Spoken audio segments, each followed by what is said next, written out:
మాజీ ఎమ్మెల్యే వల్లభనేని వంశీ, ఓలుపల్లి మోహన రంగారావులను పోలీసులు కోర్టులో హాజరుపరిచారు. నకిలీ పట్టాల పంపిణీ వ్యవహారంలో వంశీపై పీటీ వారెంట్ దాఖలు చేశారు హనుమాన్ జంక్షన్ పోలీసులు. ఈ నేపథ్యంలో వల్లభనేని వంశీ, ఓలుపల్లి మోహన్ రంగారావులను నూజివీడ్లోని 2వ అదనపు జూనియర్ సివిల్ జడ్జి ముందు హాజరుపరిచారు.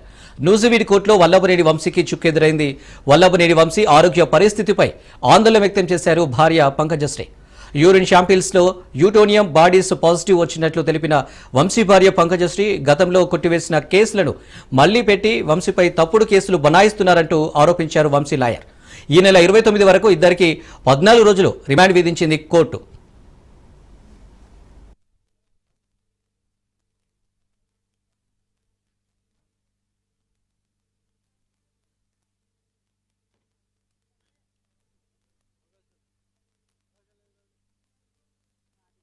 ఇప్పుడు పట్టించుకునే పరిస్థితి నేను లేనండి. ఆయన హెల్త్ చాలా డిటీరియరేట్ అయిపోయింది.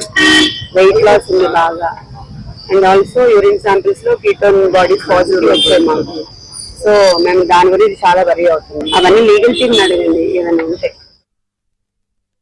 పీటీ వారెంట్లు అవన్నీ మేము ఛాలెంజ్ చేస్తామండి. ఇప్పుడు ఇదైతే 100% తప్పుడు కేసే, గతంలో తీసేసిన కేసే. మళ్ళా ఏదో తిరిగి తవ్వి ఏదేదో చేద్దామన్న ప్రయత్నం చేస్తున్నారు తప్ప అదేం లేదు. దీంట్లో కూడా సోమవారం కోర్టు వారు బెయిల్ పిటిషన్స్ అన్ని చేసి ఇంటర్ బెయిల్ కూడా రేపిస్తారు. ప్రస్తుతం వంశీ గారి ఆరోగ్య పరిస్థితి బాగుండలేదు. ఆయన్ని కూడా హాస్పిటల్ తీసుకెళ్ళమని డైరెక్షన్ కూడా కోర్టు వారికి.